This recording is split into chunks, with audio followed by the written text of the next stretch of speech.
Welcome to Reframed, a podcast created to educate, encourage, and inspire parents and professionals. The Gladney Center for Adoption staff know parenting a child that has a history of loss, abuse, neglect, or trauma requires parenting skills and insight to be reframed in order to create a loving and caring environment. Reframed host Emily Morehead and guests strive to make an impact on our world through topics that are important to you, your family, and our communities. And now, here's your host, Emily Morehead. Hi, thank you for joining us today on Reframed. I'm Emily Morehead, and I'm joined by Dr. Dipesh Navsaria. We are going to be talking about early childhood experiences today. Thank you for joining us. We're glad to have you. I'm pleased to be here. Thank you. Tell me a little bit about your experience. You're kind of the jack of all trades. I do have a very varied background. Primarily, I'm a general pediatrician. I do primary care work, the usual thing that people expect in runny noses, ear infections, checkups, things like that. I also have a master's degree as a children's librarian and a public health degree as well. So I also think a lot about population level work, early literacy, and things of that nature. What got you plugged in with that interest?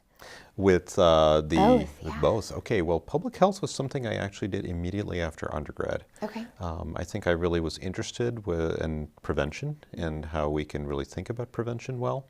And then the early literacy I came through a program called Reach Out and Read, and I realized that I knew a lot about the importance of reading to children. I didn't know enough about the children's books themselves, and that's how I ended up in library school. Very cool. And you're known for, I've followed you on social media for quite a while, you're known for the bow tie, the doctor with the bow tie, which I think is pretty cool. Yep. In fact, some of my Latino patients often can't remember my name, so they'll often go, you know, that guy with the bow tie. I like it. It works. I like it a lot. Well, we have a little Texas reminder for you today if you want to open it up. Oh, well, thank you. This is just kind of a funny way for us to commemorate your experience here. I saw that you had a Hamilton bow tie at one of your trainings. Ah, yes. Look at that, a Texas flag bow tie. So I'm also a flag buff as you. Good. Did you not know that? I didn't know that. Oh, yes. I'm quite the flag buff. How great. Yeah, well, Amazon must have known that because that was one of my top 3 recommended when I searched. Well, there you go. Well, thank you very much. Absolutely. That'll be a good commemorative one. Yeah, I saw your Hamilton one and thought that'd be a fun little... That's a custom bow tie, actually. Not available in stores. Yeah. That's amazing. How'd you run across that one? I found fabric and I had it custom made. So That's awesome. Yeah. The Hamel tie, as I call it. The Hamel tie. Yeah. It's a natural. I like it a lot. You recently were appointed to the executive committee with the American Academy of Pediatrics on early childhood. Tell me about that. Yeah, so the Council on Early Childhood for the American Academy of Pediatrics, we really focus on really anything and everything having to do with the realm of early childhood, the 0 to 5 age space. So a lot of school readiness work, parenting, early literacy, and so on. Within that, I'm co-chair of the subcommittee on early literacy. So we really kind of watch over any academy initiatives and alliances and so on having to do with early literacy. In 2014, there was a position statement, a policy statement released on early literacy, and that's now already up for renewal. So I'm not one of the authors, but I'm working with the authors to prepare for a new version of that in the next probably 2 years. Can you give our viewers a little preview of what the recommendation may be or what you're kind of working towards? Well, we'll see what the authors come up with. I don't think there'll be any big changes from what the previous statement said, except to really look at the research that's out there and to update what's there. Really, it's all going to come down to what we've been saying for all along, which is read to children early, share books with them so they're comfortable, and really help parents understand how to read effectively to young children. Because I think there's sometimes this idea out there that if we just throw books at kids, right, that's all they need. And it's not, because if a child doesn't know what to do with the book, it's just an object. It doesn't mean anything.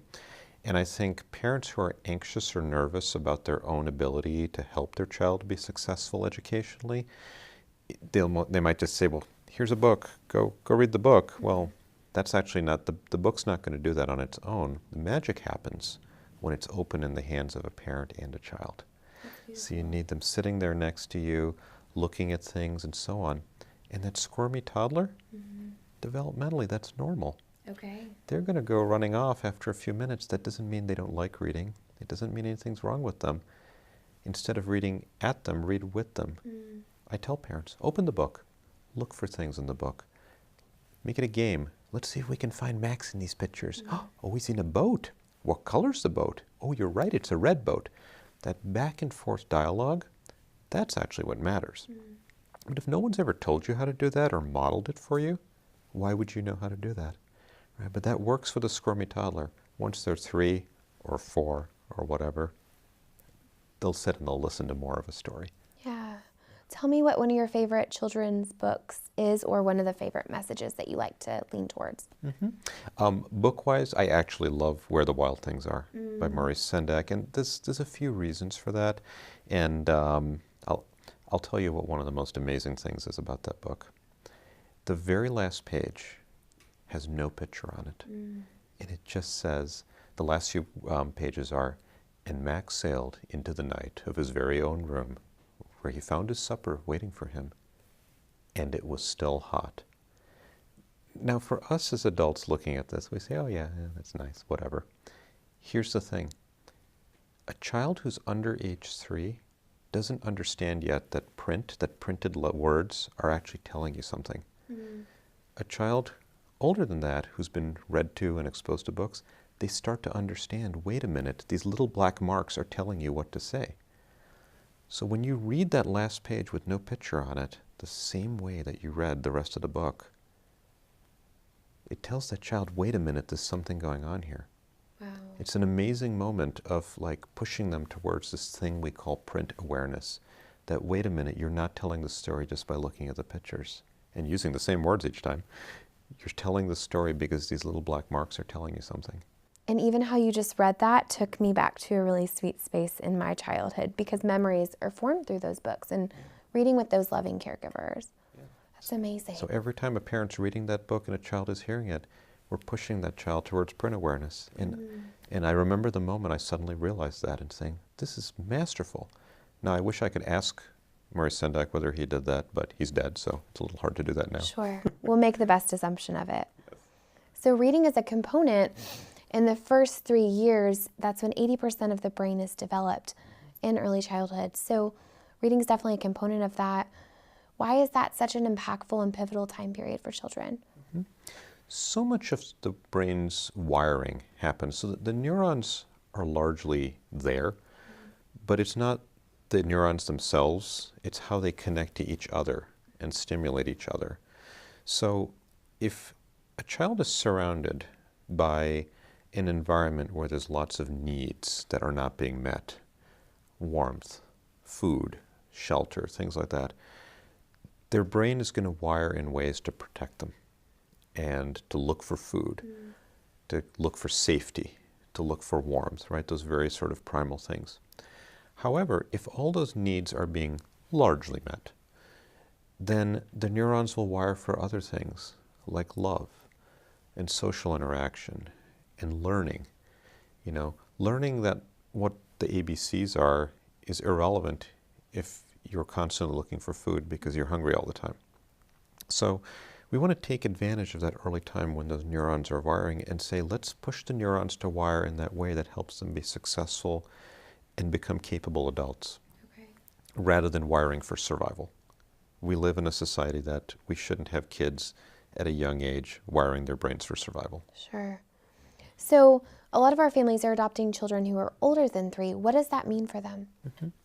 There's a myth that folks like myself are sometimes somewhat guilty of helping perpetuate, that all brain development happens early and then it just stops, right? So people think, oh, I heard that if you don't fix these things by the time they're 3 or 5 or whatever, that it's all over. Sure. Far from it. Brains are plastic throughout our entire lives, and even adults. You know, I know we say, oh, you can't teach an old dog new tricks. You can. Yeah. It takes a lot more work. It takes a lot more effort to overcome things. But I think as an adoptive parent, if you say, gee, you know, I can see these issues in this child, and sure, might we wish that we were starting at an earlier place or a different place, that's fine, but sometimes you go with the child that's in front of you and not the child that you wish you had, right? Sure. And say, this is where we are, and I love this child, and I know it's going to take work. So then I think it's also making sure you surround yourself with the right array of people to support you, the close-in people who can help you when you get frustrated or tired, which we all do as parents. Parenting is hard. Yeah. You know, so making sure you have someone to help you with those moments.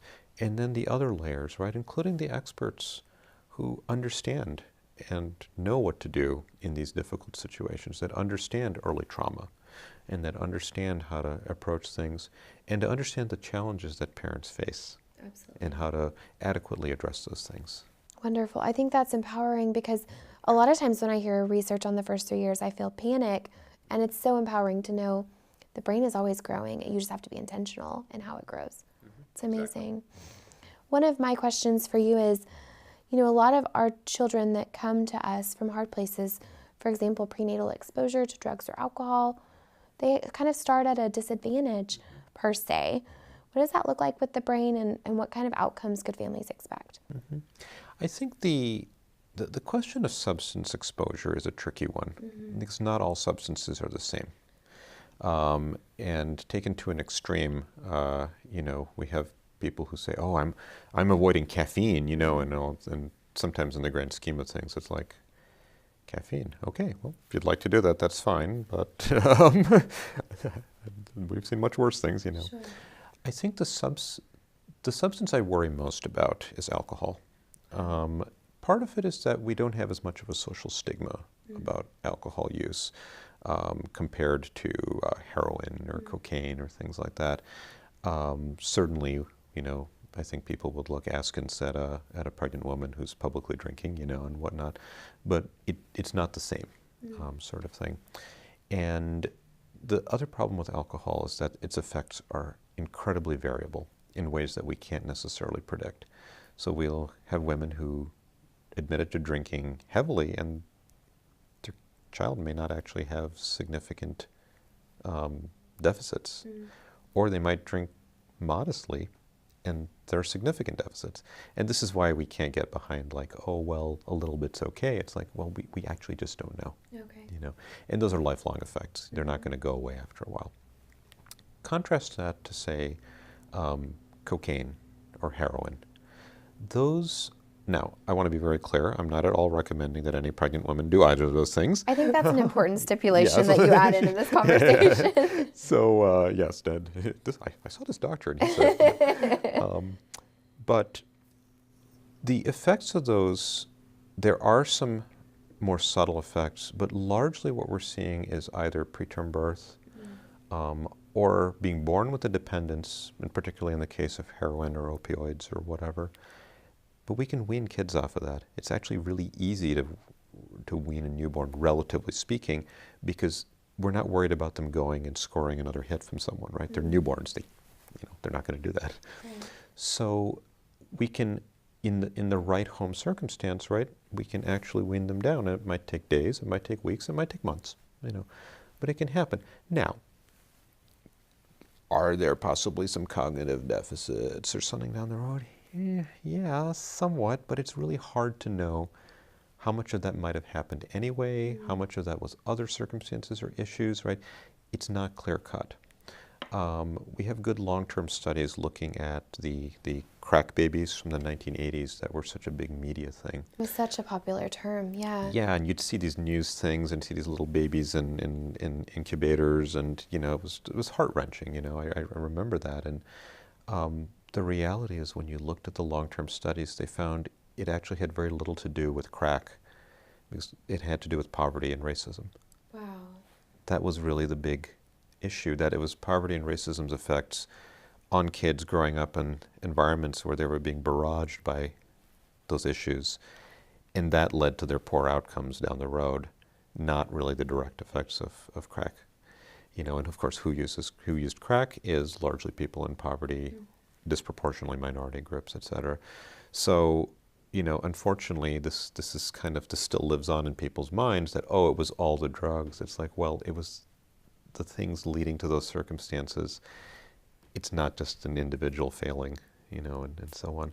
So I think when we think a lot about substance use, there's a lot of this thinking about the substance did something bad to this child. Mm-hmm.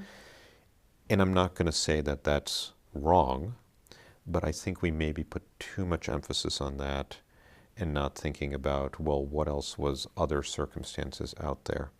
The other piece of this is you can't go back and undo whatever happened. Sure. So if X happened or Y happened, fine.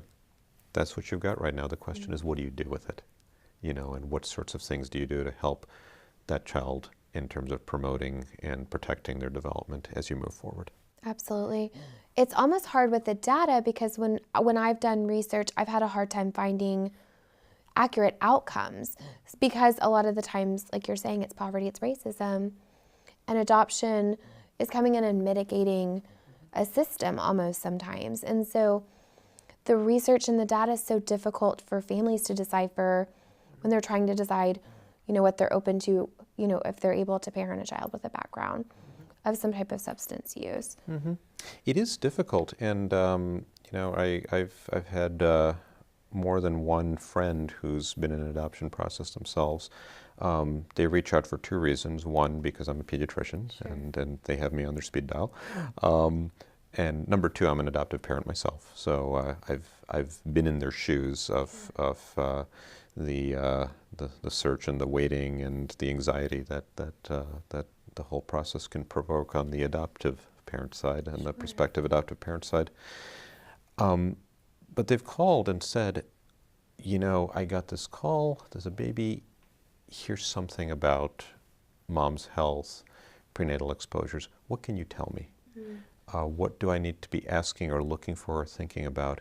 And honestly, the number one thing that I'm telling them is, look, if it's just about the substance in and of itself, if it's these substances like, heroin or something, right?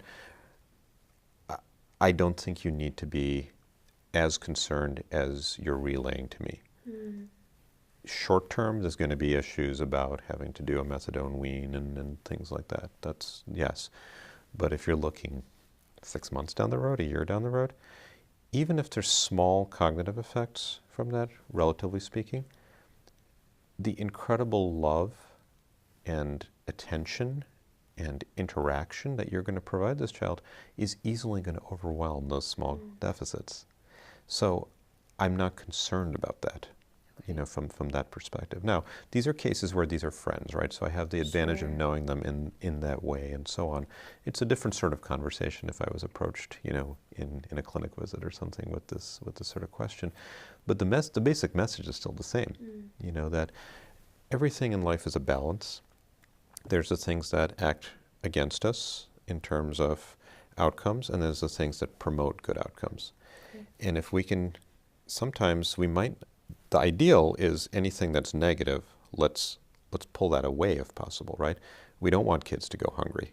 Sure. We don't want kids to be homeless. We don't want them to be exposed to violence, et cetera, substances, whatever the case may be. But if you can't do that, or if, the horse has already left the barn on that one, fine. You might be able to overwhelm the effects by making sure you're providing good, high-quality environments and loving, nurturing interactions and relationships and understanding support and all those sorts of things. Now, having said all that, no parent is superhuman. Sure. No parent is perfect. People like myself who get flown around the country to talk about this stuff are not perfect. Yeah. If you ask my teenage kids, they will tell you I'm not perfect. Especially because they're teenagers. Of course, that's their job.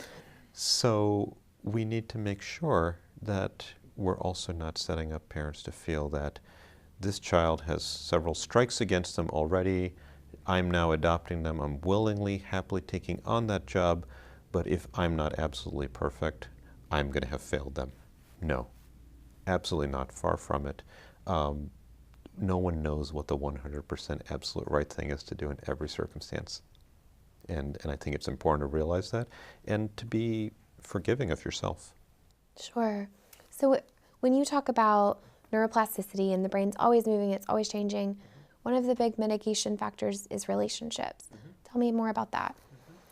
it sounds a little hokey, right, It at first? Like, does, a oh, little bit. relationships, isn't that special? It feels like you're like really simplifying it for me, which I need, but it does. It sounds a little hokey at first. But what we know is that there's a deep science when you watch a parent and a young child interacting with each other. This back and forth, what we call face-to-face play. We actually see so much that happens. When you look carefully, it's almost like a duet, you know, and it's not just voices, it's also eyes, touches. When a child points at something and the parent turns and looks at it, right? What they've told that young child is, yes, when you pull together the motivation, you notice something and you pull together the motivation to point at it, you're reliably learning that I will turn and I will give that attention to it, right? It's almost like a payment, right? Saying that I will give you this attention. It's like your currency almost. And that's very affirming for that young child. You know, one of the observations I make in clinic, going back to the books for a moment, when I give a young toddler a board book, so I hand it to them directly because I want to see what they do with it, they take that book and sometimes they'll study it carefully for a moment, maybe look at it, and then they'll turn to their parent, they'll walk over and they'll hold it out to them in that read to me gesture, right? They've just told me volumes. What they're saying is, I know what this thing is. This is that thing that I believe if I walk over to my parent, they're going to pull me up in their lap and open it, and we're going to look at it together, and I want them to do that because it's enjoyable. And they're saying, I trust that it's highly likely that my parent will do that. Right? That one little gesture has said so much about the relational health, the health of that relationship. So when I see that, that's profound, and it tells me, okay, good. This is a little keyhole view into what's happening at home. Because the few minutes in my exam room doesn't really matter. It's what's happening at home, because that's the hours upon hours upon hours adding up through the years that ultimately makes the difference in how that brain's developing and how their personality and everything else develops. So, and what I'm seeing is, Mom, you're going to show up for me because you do when I do this. Yes. And that's beautiful. Yeah. Now, that's not to say that every single time your child comes up with a book, you have to drop everything, you know, and say, I'm going to do this right now. It's okay to say no. It's okay to say, you know, later, and so on, because we have competing priorities. I will tell you about the one time my head nearly exploded was I was actually finishing up library school and I was working on my last final project for a class, which is a long paper on the interaction between child development, children's books, and reading together, right? It was just really all this stuff kind of in a single paper. And I'm sitting there trying to get this done. I have a due date, all that stuff. And my son, who was a toddler, came toddling up with a book in his hands and held it out to me like, wanting me to read to him. And I was like, no, I can't read to you because I have this paper due that I'm writing on how I'm supposed to be reading to you. And I'm just going to feel a lot of guilt now. Yeah, I'm just going to let my head explode now. It's true. It's hard to show up consistently and every time, but it's almost quality over quantity. Yeah, I think so. I think that's a really important point, that short moments of high-quality interaction are much better than long periods of lower-quality interaction. I even tell parents, if you can spare 5 minutes at night to sit down with your child and read aloud to them, one, they're getting that touch. They're tucked in next to you. You got your arm around them. They're in your lap, whatever. Two, they're hearing your voice in a different way. When we read out loud, we speak in a different voice, and it's usually a calmer, steadier voice than if we're doing the parenting voice, right? Sure. The go get your pajamas on, go brush your teeth, you know, all those sorts of things. Yeah. And if kids can hear that, at least they know that voice exists, even if life is so crazy and so busy that they only get to hear it briefly. It's better than never hearing it at all. That's phenomenal. And the research on play and how it disarms fear and it increases compliance even in children is phenomenal. And so, hey, Mom can be silly. Mom can read. We read the Barnyard Dance at my house. And man, the sounds that come from me is just kind of weird. But he loves it, and it's fun, and it's a fun way to engage. Yeah. And kids listen. When I would read The Little Engine That Could to my son, he didn't know this at the time because he was a toddler, but I would, the powerful engine, the one that's really, you know, I would always read in a voice that sounded reminiscent of Arnold Schwarzenegger. and I would pronounce, I'm a very powerful machine. It's amazing. And for years, he did not realize that I was like making a Schwarzenegger reference. Great. And now as a teenager, does he have some respect for that voice? No, he just rolls his eyes. That's great. That's wonderful. So I think a lot of times we're talking about reading, and a lot of times in the same hand, when parents think about reading with their children, they think about the time that takes and the intentionality and part of bedtime routine maybe. And technology is coming into play with parenting now, especially in this era with our children. How do parents balance that, and what is your recommendation as a pediatrician and as an expert, you know, with reading? What should parents do and don't? Where's the balance? Yeah, this is a very common question, and I think that many parents everywhere are struggling with. So the first thing I'll say is that there is zero evidence for any benefit of any kind of digital media in a child under age 3. Okay. There's just no evidence for it anywhere. You know, we have great studies of Sesame Street, but that was all done in 4-year-olds. You know, and just because it's good for a 4-year-old doesn't mean it's good for a 2-year-old. There's actually a world of developmental difference between those two ages. So, so when there's a lot of claims that are being made for apps and DVDs and whatever that just don't really stand up to any kind of scrutiny, you can argue that much media is not inherently harmful, but what it does is it takes the time that you could potentially be interacting with your child and doing that back and forth that we know does help and displaces it, right? So anecdotally, we've had parents who put their child down in front of a learning DVD for hours on end under the mistaken belief that it was actually good for them because that's what the package claimed. Sure. Right, so I think it's very important to recognize that. It gets a little more blurry when you start looking at questions about, like, you know, word learning videos and things like that. We also know those don't work. And people say, oh, but I did this with my kid and now they know how to do X, Y, and Z. Sure. You know, I say, well, actually, the issue there is because the parent's sitting there with the child and they're going through it with them. There's connection. It's not the video, it's the parent that's doing it. So, okay, that's fine. If the child is actually accomplishing something, that's okay. But you could do the same thing with a book. Sure. You know, as well, and I'd rather they do the book. Where it gets really hazy is when these worlds collide, right? We used to talk about TV all the time. Well, there's households now where there's no TV because everyone has, you know, a screen of some sort, an iPad or a phone or whatever the case may be. The issue there is, what about ebooks? You know, what about books on screen? Is that a problem? Is it not? There's some very interesting claims being made out there about the harms of ebooks. There's some folks who are convinced that the light from the screen is somehow damaging to eyes, and I haven't seen compelling evidence on this, to be completely truthful about that issue. Okay. However, I will say that text is text for the most part. If you're reading it on a glowing screen versus on a piece of paper, there may not be a big difference there. And I'm going to come to a whole bunch of ifs and buts here. Sure. But there may not be a big difference there. Having said that, most e-reader devices allow for other things to happen. So one, there can be distractions. Oh, this book is better because the paper book, you just have the book. And in the ebook version, if you touch the cow will go moo. Isn't that better? It's interactive. Well, interactive can also mean distracting. Sure. I mean, think about this podcast right now. If we set it up so that you could, I don't know, you know, touch this cup and it'll make a tinkling noise, right? You're not listening to what I say. No. You're sitting here going, what can I, and you start touching everything. Ooh, what'll happen if I touch this cactus? Especially with my attention span. You know, right? You're not listening to the main purpose of it. Yeah. So it can be a huge distraction, you know.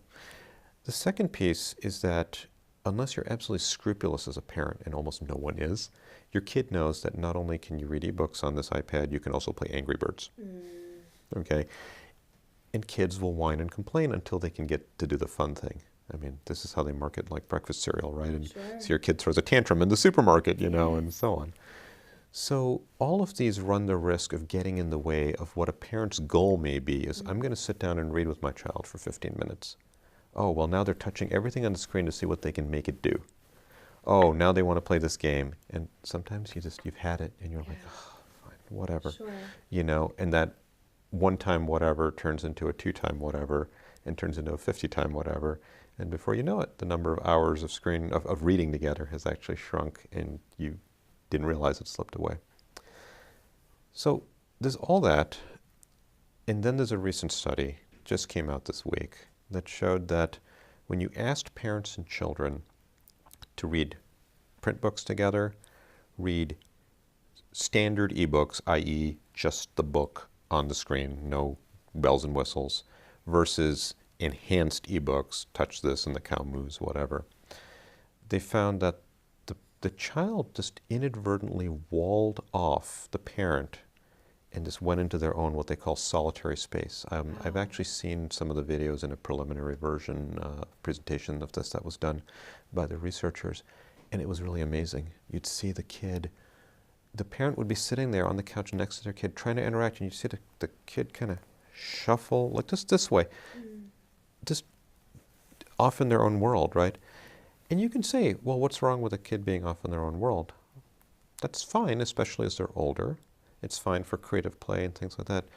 But if they're doing this all the time and they're being entertained by the enhanced ebook, whatever, it's not actually doing anything positive for their development.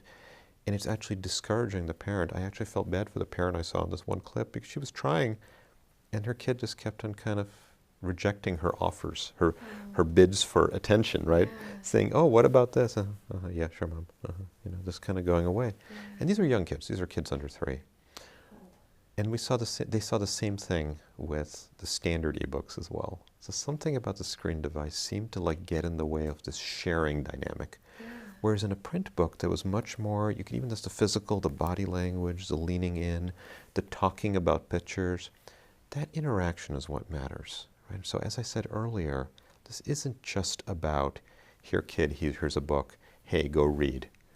This is about sharing books together. It's about the interaction, the back and forth, that sort of dynamic. And that's really what is so important about this.